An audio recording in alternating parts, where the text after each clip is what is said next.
l'ensemble de la planète concernée.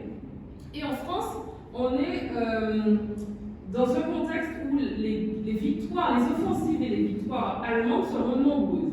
Effectivement, la situation de la France en 1940, c'est en quelques semaines, Hitler avec sa guerre éclair va envahir le nord de la France très rapidement. Et le gouvernement français va être un peu pris de court, il va se réfugier à Vichy, et le maréchal Pétain, qui va prendre les pleins pouvoirs, qui va donner les pleins pouvoirs dans l'espoir de lutter contre les Allemands, il va reconnaître la supériorité allemande. Et ce qui va le forcer, il va signer l'armistice avec les Allemands en juin 1940. Il va signer d'ailleurs cet armistice dans le même wagon où a été signé l'armistice de la Première Guerre mondiale. Et en fait, dès 1940, la guerre s'arrête en France.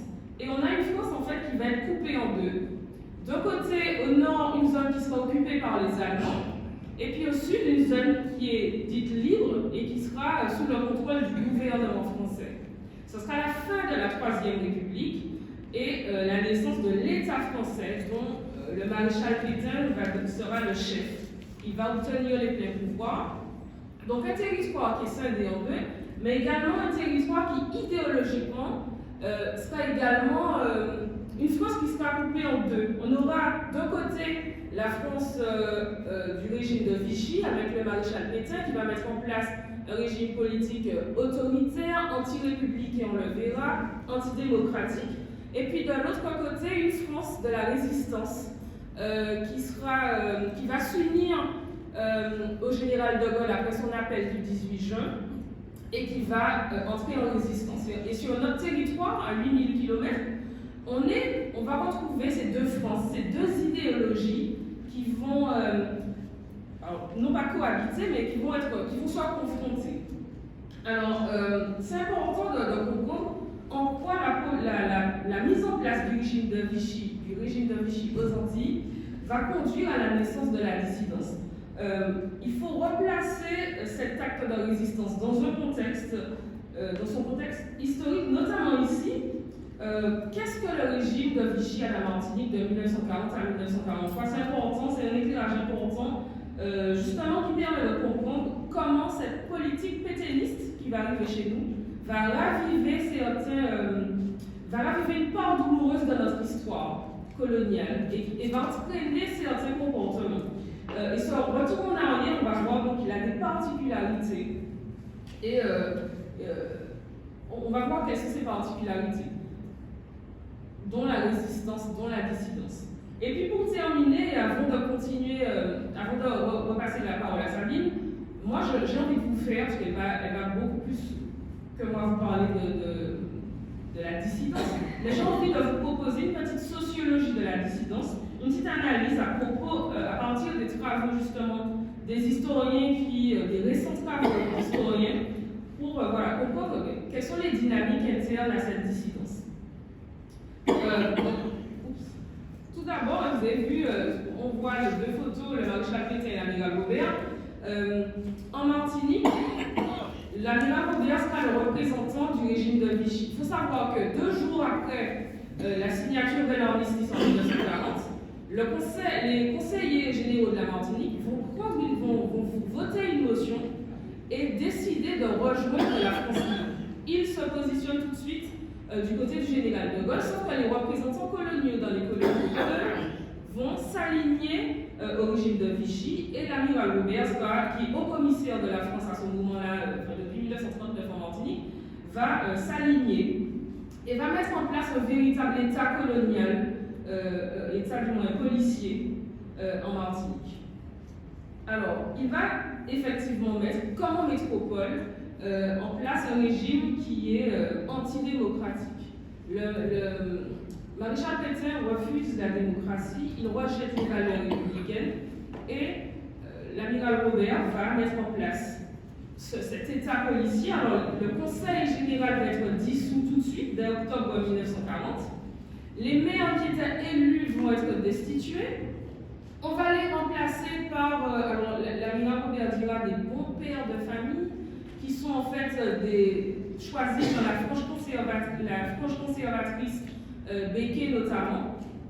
Les syndicats vont être interdits également.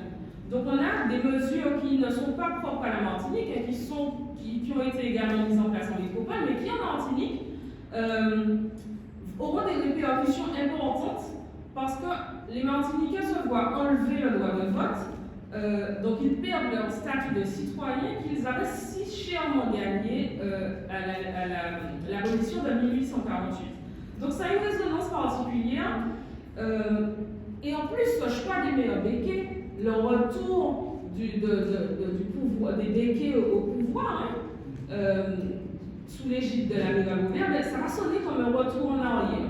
C'est comme un rappel de cette du premier empire qui avait rétabli l'esclavage, ces mêmes valeurs, ce même recul en arrière lors du premier empire qui va sonner aussi le rétablissement de l'esclavage. Donc ça réactive comme ça une mémoire de notre histoire.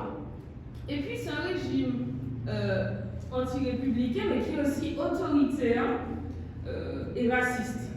Parce que la quasi-totalité de la législation adoptée en métropole le sera également ici, donc y compris les lois antisémites, alors que dans les années 40, on estime à une trentaine de juifs, on estime à une trentaine le nombre de juifs pris en Martinique, donc les lois antisémites vont être appliquées. Et puis, on est dans un régime autoritaire, donc la mise en place d'un contrôle de la population par la terreur, par la répression. Donc, il y aura un imposant dispositif militaire et policier mis en place dans l'île. Il y aura de l'espionnage, on va contrôler, il y aura également de la répression, allant jusqu'à la peine de mort. L'amiral Robert considère que quelqu'un qui va brûler les récoltes est passible de la peine de mort. Donc vraiment, il y a une espèce de durcissement de la politique, et puis on va supprimer aussi les loges maçonniques, elles vont être fermées, on va contrôler la presse, comme dans la métropole, on va lire les courriers, donc c'est des centaines de milliers de courriers qui vont être triés, qui vont être censurés, contrôlés. Et puis, en plus de cela, va se mettre en place un certain puritanisme, un certain paternalisme. Les balles vont être interdits, le carnaval sera supprimé, le boire du rhum sera puni. Donc voilà, il y a vraiment une espèce de chape de plomb qui va s'installer sur la société martiniquaise. Et quand on lit les témoignages, les gens parlent vraiment d'un sentiment d'humiliation. Donc ça, c'est un élément important du contexte à prendre en compte. Et puis, le maréchal Pétain est partisan de ce retour en arrière en France. Là, je vous mets une petite affiche de propagande de l'État français, du régime de Vichy, avec la devise de la République, liberté, égalité, fraternité, est remplacée par travail, famille, patrie. En arrière-plan, on voit une petite église qui signe le retour des traditions catholiques, le retour des valeurs chrétiennes. Le village en opposition à la ville. Le maréchal Pétain n'est pas... voilà, il rejette un peu ces villes où se trouvent les usines. Ces usines qui ont été le lieu de révoltes ouvrières en 1936, qui ont conduit l'union du Front populaire et l'arrivée de la gauche au pouvoir, cette union du Front populaire. Donc, il rejette toutes ces idées-là, puisqu'il est anti-démocratique. Donc, ce recul des valeurs, alors, la place de la femme également, il prône le retour de la femme à la cuisine, comme dit la place de la femme c'est à la cuisine. Donc on voit sur l'affiche ce retour aux valeurs anciennes. Et donc ces valeurs-là sont mises en place en métropole, mais ça arrive également ici. Et c'est vraiment ce recul-là qui est assumé par Vichy, qui va également fortement déranger la population martiniquaise, puisqu'on craint le retour à l'esclavage. Des témoignages de l'époque parlent par exemple du retour du livret de travail sur les habitations. Ce livret de travail qu'on retrouve après l'abolition, et qui finalement va faire sentir aux anciens esclaves qui ne sont pas si libres que ça, puisque même s'ils sont affranchis, ils se retrouvent sur l'habitation mais ne peuvent pas faire ce qu'ils veulent. Donc on retrouve à nouveau, sous le régime de Vichy, ce livret de travail. Donc c'est un régime politique qui est vraiment coercitif, et à cela se rajoutent des conditions de vie extrêmement difficiles. L'amiral Robert, en rejoignant Vichy, la Martinique va subir le blocus britannique qui va être partiel et puis total à partir de 1943. Donc il y aura une pénurie sur l'île. Les denrées se font rares, on demande de rationner, il y a des coupons de rationnement qui d'ailleurs vont être utilisés encore jusqu'en 1949, donc bien après la guerre. Il y a la faim, la misère, le chômage qui étrangle la population. Donc c'est vraiment important, c'est un contexte qui est particulièrement difficile. Donc c'est dans ce contexte-là en fait que va naître la résistance, dont fait partie la dissidence. Il y aura différentes formes de résistance. Et ce refus de la politique du maréchal Pétain, et donc par extension celle de son représentant local, l'amiral Robert, va être immédiate. On l'a vu, le Conseil général refuse de suivre l'amiral Robert. On a le maire de Fort-de-France, Victor Sévère, qui va envoyer sa démission à Vichy directement. Il refuse de servir sous ce régime. Et puis on a, donc ce sont les élites qui refusent, mais également la majorité de la population va refuser de se soumettre à ce régime-là. Et on va noter différentes formes d'hostilité. Donc je vous ai mis quelques exemples. On va noter le refus de se découvrir durant la Marseillaise. Et dit comme ça, c'est anecdotique, mais en fait, le régime de Vichy accorde une importance extrême aux hymnes, aux cérémonies, etc. Donc cet acte-là de ne pas se découvrir va vraiment va être percutant à ce moment-là. Il y aura également des affiches pétainistes, puisqu'on est dans un moment où les affiches de propagande sont des moyens d'influencer la population. Il y aura un peu en Martinique, un peu partout, des affiches pétainistes collées. Et on va déchirer ces affiches, on va retrouver des bals clandestins. Dans les stades de foot, on va faire des jeux de mots, vive le Gaulle, vive de Gaulle, lors des manifestations publiques. Et ces stades, par exemple, vont devenir des lieux où on va, des espèces de parlements populaires, puisque les institutions sont fermées. Donc, il y a une certaine ingéniosité, sans parler des intellectuels qui sont muselés, mais qui vont trouver des façons détournées de construire le régime en faisant des poésies qui sont en apparence des odes à Hitler, mais qui en fait cachent des messages cachés, etc. Donc il y a toutes différentes formes d'hostilité. Alors ce sont des petits actes, mais qui sont éminemment politiques et qu'on va également retrouver dans la France métropolitaine. Ce n'est pas une particularité martiniquaise, mais la récurrence de ces actes-là, l'importance de ces actes-là, ont quelque chose de particulier. Alors l'historien Richard Burton va dire qu'il analyse cela comme étant un héritage de notre résistance à l'esclavage, où pendant la période esclavagiste, les esclaves usaient de toutes sortes de façons pour marquer leur mécontentement, pour marquer voilà. Alors même s'ils ne peuvent pas faire grand-chose, mais ils trouvent toujours une petite façon de marquer qu'ils ne sont pas d'accord. Et en cela, Richard Burton affirme que c'est un héritage chez nous de l'esclavage. Il dit même que, je le cite, l'histoire de l'esclavage antillais, l'art pénible et ambigu, d'allier acquiescement apparent et révolte intérieure. C'est une phrase qui pour moi symbolise exactement ce qui se passe à ce moment-là. Pour aller plus loin, donc ça c'est des petits actes de résistance, pardon. La résistance sera également armée aux Antilles, d'ailleurs beaucoup plus en Guadeloupe qu'en Martinique,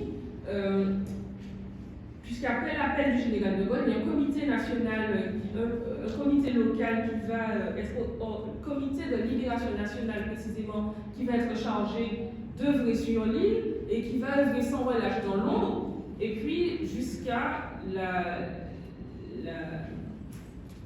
juin 1943, où le commandant Tourtin, qui va être appelé qui est le commandant du fort de Balata, qui va être appelé pour réprimer une manifestation qui a eu le 24 juin 1943 en Martinique, une manifestation pacifique où les gens crient Vive de Gaulle. L'amiral Robert charge le commandant Tourtet de réprimer les auteurs, et le commandant Tourtet et ses 200 hommes vont rentrer en dissidence, ils vont refuser d'obtempérer, ils vont entrer à leur tour.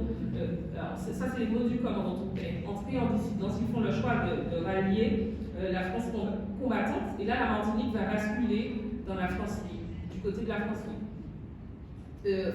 Et à propos de la dissidence, justement, qui est l'une des formes les plus marquées de la résistance, c'est entre 1940 et 1943, entre 4000 et 5000, mais Sabine va vous expliquer ça un petit peu plus en détail. 4000 et 5000 Antillais qui vont partir vers Sainte-Lucie et la Dominique. C'est un flux de départ assez important et que le régime n'arrive pas à contenir, malgré de nombreuses mesures coercitives, malgré un renforcement de la surveillance à la côte, etc. On ne va pas réussir à endiguer ce phénomène. Et ces départs sont importants, ils sont non seulement importants en termes de nombre, mais ils ont des conséquences, puisque les canaux, ce sont des moyens nécessaires de transport et de ravitaillement à l'époque. Donc, en partant, en fuyant avec ces canaux, on prive la population de ces outils. Et puis, c'est également la perte, que c'est beaucoup de jeunes hommes qui partent, donc la perte d'une main-d'œuvre qui est notamment agricole.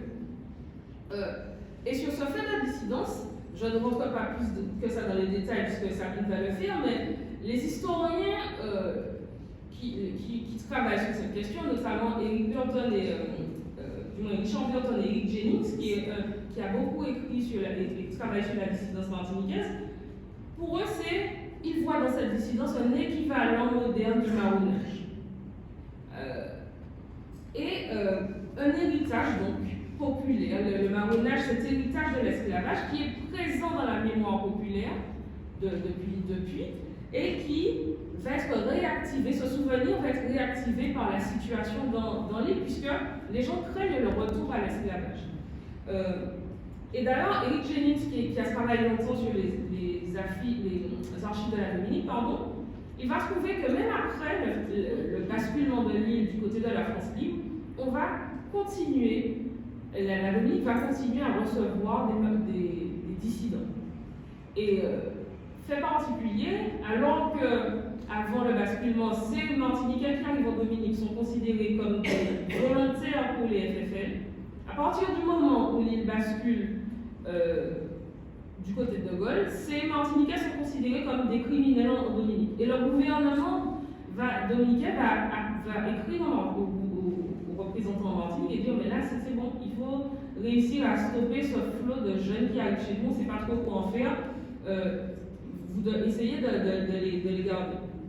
Donc c'est vraiment un héritage, et en fait ce ralliement de la dissidence s'explique réellement par le contexte en Martinique, je l'ai dit. Et en fait, qui part en dissidence? Rapidement, une petite sociologie. On a vraiment toutes sortes de personnes. Le recrutement se fait parmi tous les groupes sociaux. Aussi bien chez les personnes, les bourgeois, que chez le petit... Enfin, chez toutes les composantes de la population. Il y a aussi bien des hommes que des femmes, même si les hommes sont plus nombreux. Il y a aussi des victimes du nouveau régime, que sont les francs-maçons dont on a fermé les loges, mais aussi quelques juifs qui sont là, qui vont essayer de fuir et d'entrer en dissidence. Et puis beaucoup de mineurs qui sont motivés et qui vont un peu embêter aussi les autorités anglaises puisqu'ils sont trop jeunes. Alors, quelles sont les motivations de ces personnes? Pourquoi partir aux dissidences? Pendant longtemps, et Camille Chauvat était l'un des historiens qui a beaucoup soutenu cette thèse-là, la seule raison pendant longtemps, c'est le patriotisme. Ce sont des patriotes, c'est pour la mère patrie, c'est pour la France. Mais en fait, en réalité, c'est beaucoup plus nuancé, c'est beaucoup plus romancé que ça, enfin beaucoup moins romancé que ça que moi. Et en fait, il y a différents facteurs. Et plutôt qu'une dissidence, je crois qu'on peut parler des dissidences. Il y a des dissidences. Les choix sont les suivants. Le patriotisme, forcément, certains partent par nous pour cette France. Mais c'est aussi certains craignent la hantise, on a la hantise du racisme hitlérien. On entend sur les ondes on va, je crois que c'est Monseigneur, je crois, si je ne dis pas de bêtises, qui va sur les ondes en Martinique lire des extraits du Mein Kampf, du livre d'Hitler, et expliquer comment tous les propos racistes d'Hitler. Donc on a vraiment, chez une frange de la population, cette peur du racisme hitlérien. On a ce chômage, cette misère, cette famine qui pousse les gens à partir, ils ont faim, ils espèrent trouver, en partant combattre l'ennemi, ce qui leur manque. Et puis, je l'ai dit, la réactivation du mythe du nègre marron, notamment dans un contexte où on craint de voir réapparaître l'esclavage. Et d'ailleurs, cet imaginaire lié à l'esclavage va même être repris par l'amiral Robert, qui, dans ses mémoires, va écrire, je le cite, « L'idée sera répandue dans toute l'île que le général de Gaulle est un général noir, désirant tout comme Toussaint l'ouverture, libérer les gens de couleur du joug des propriétaires blancs. Pour compléter cette fable, la dissidence sera tantôt la femme du général, naturellement de couleur, comme lui, tantôt une île voisine placée sous son contrôle. On ira alors en dissidence, comme on se rend en Guadeloupe pour changer d'air et trouver des facilités existantes plus grandes qu'à la Martinique soumise aux rigueurs du blocus américain. » Donc, même si là, il écrit ça pour un peu se moquer des dissidents, pour discréditer la dissidence, mais même lui, il fait cet amalgame entre Toussaint l'ouverture et le général de Gaulle. C'est-à-dire qu'il fait appel, il lui aussi imprégné de cet imaginaire lié à l'esclavage où de Gaulle est comparé à Toussaint l'ouverture, et voilà, dans cette lutte. Je reste trop vite, ça va. Je suis claire. Tant mieux. Alors, sur le plan idéologique, pourquoi est-ce que les dissidents partent aussi? Il faut rappeler que sous l'amiral Robert, le recueillement devant les monuments va être interdit. Donc, en Martinique, on va interdire le recueillement suite de la Première Guerre mondiale, devant le monument au mort dédié aux soldats martiniquais qui sont tombés durant la Première Guerre mondiale. C'est un affront pour les Martiniquais, c'est un affront à l'impôt de sang qu'ont payé ces soldats. Et ne pas pouvoir leur rendre hommage, c'est comme si on enlevait, c'est un outrage aux citoyens martiniquais. Ils se sont battus pour la France, on ne peut pas leur rendre hommage. Donc, c'est aussi, on va se révolter contre cette idéologie-là de Vichy. Donc, pour certains, partir, c'est réaffirmer sa citoyenneté française qu'on a enlevée, sa francité. Mais ce ne sera pas que pour cette raison-là, parce que, et notamment pour la Guadeloupe, partir, c'est aussi une tentative d'indépendance vis-à-vis de la France. En Guadeloupe, un régiment de dissidents va essayer de rencontrer le gouvernement américain pour leur dire si la colonie vous rejoint, si la colonie s'allie aux Américains, vous allez nous débarrasser de cette France. Mais à ce moment-là, c'est vraiment une tentative d'indépendance qui sera ratée parce que le gouvernement américain à ce moment-là n'est pas du tout dans cette dynamique, il vient d'entrer en guerre en 1942, donc n'est pas du tout dans cette dynamique-là ne s'intéresse pas à la Guadeloupe en fait.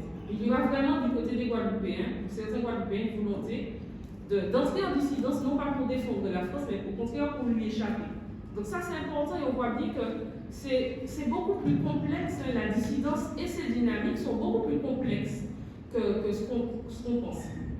Et puis, beaucoup d'Antillais sont aussi persuadés qu'en Martinique, d'Antillais et de Martiniquais, sont persuadés que s'opposer au régime de Vichy, c'est combattre directement le régime nazi.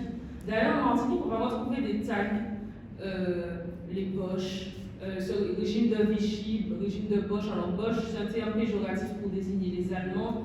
On va retrouver des caricatures de l'amiral Robert brimé en Hitler.